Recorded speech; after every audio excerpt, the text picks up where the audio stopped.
आज का ये एपिसोड शुरू करने से पहले एक छोटी सी बात। क्या आप भी अपना पॉडकास्ट बनाने की सोच रहे हैं? तो एंकर ट्राई कीजिए। ये पॉडकास्ट बनाने का सबसे आसान तरीका है। नंबर एक, ये फ्री है। नंबर दो, इसमें कई सारे ऐसे टूल्स हैं जो आपको अपने फोन और कंप्यूटर पर रिकॉर्ड और एडिट करने की फैसिलिटी देते हैं। नंबर तीन, आप अपने पॉडकास्ट को डिस्ट्रीब्यूट भी कर सकते हैं, जिससे इसे स्पॉटिफाई और दूसरे प्लेटफॉर्म पर सुना जा सके।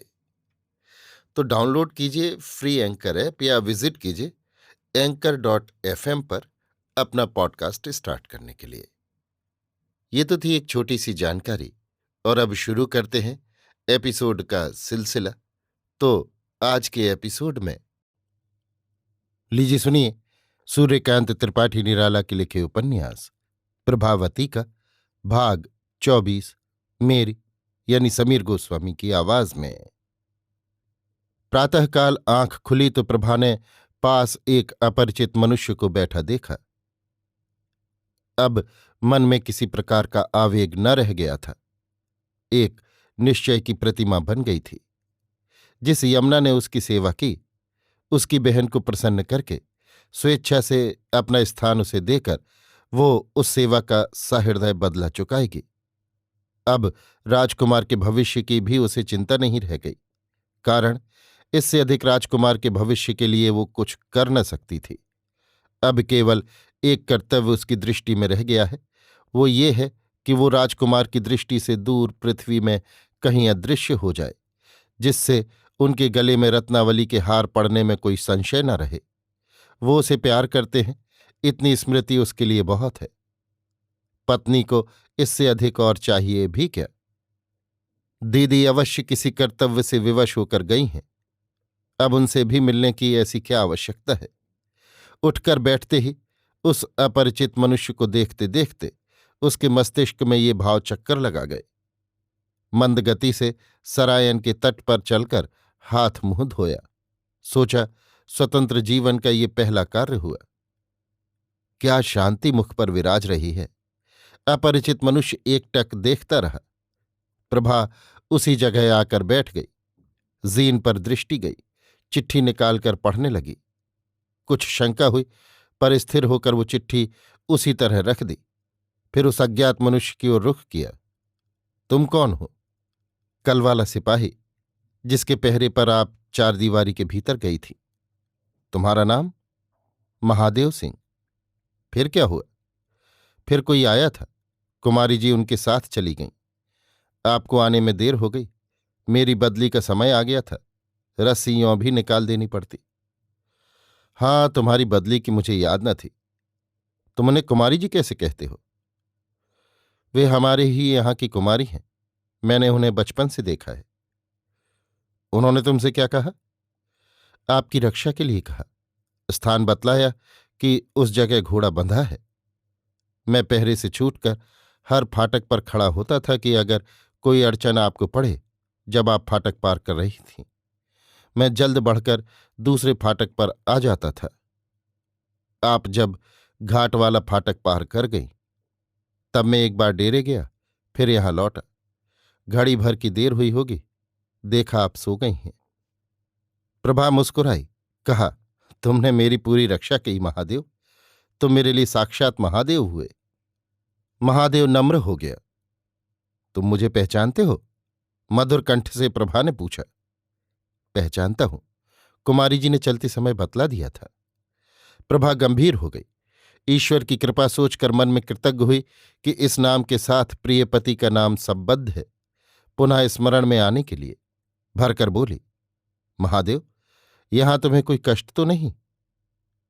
कुमारी जी, जहां सिपाही को सच्चे सिपाहियों की जगह गिरा देने वाली चाल है, छल देख पड़ता है, जहां पेट भरने के अलावा जीने मरने का प्रश्न प्रतिक्षण उसे नहीं हल करना पड़ता, वहां सिपाही सिपाही नहीं मजदूर बन जाता है।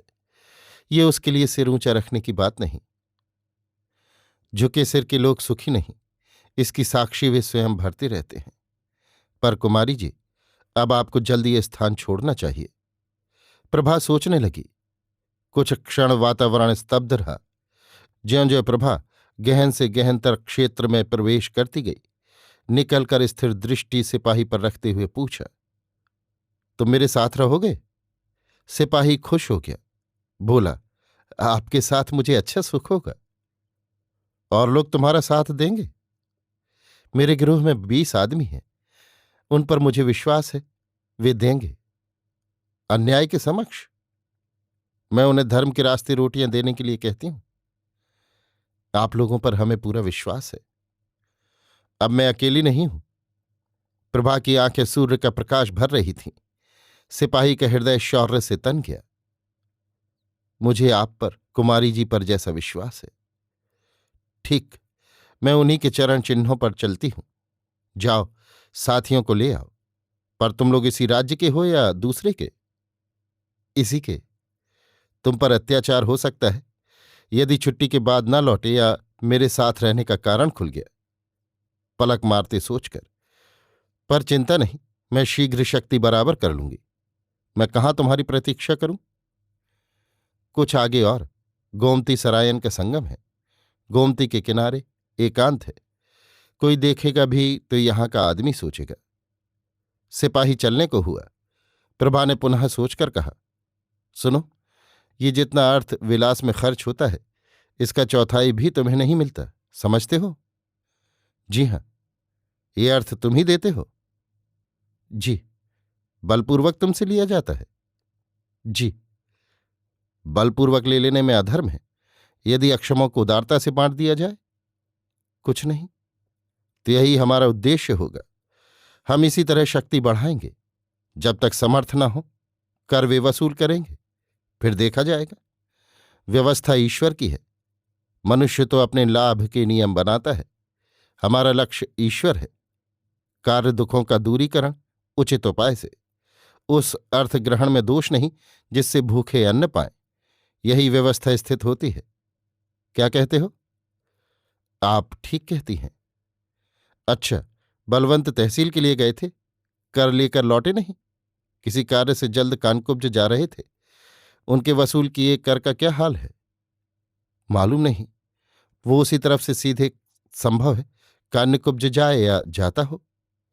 हाँ। प्रभा गंभीर हो गई। कर के साथ एक गांव से दूसरे गांव तक गांव वालों की सहायता रहती है। यह 5-7 आदमी से ज्यादा नहीं रहते क्यों? जी हाँ। अच्छा, फिर सोचा जाएगा। तुम लोग जल्द जाओ। छुट्टी लेने की क्या आवश्यकता है, जबकि नियत समय पर फिर हाजिर होना नहीं। ऐसे ही चले आओ। सिपाही डेरे की तरफ गया। प्रभावती घोड़ा साज कर संगम की तरफ चली। अभी आप सुन रहे थे सूर्यकांत त्रिपाठी निराला के लिखे उपन्यास प्रभावती का भाग 24, मेरी यानी समीर गोस्वामी की आवाज में।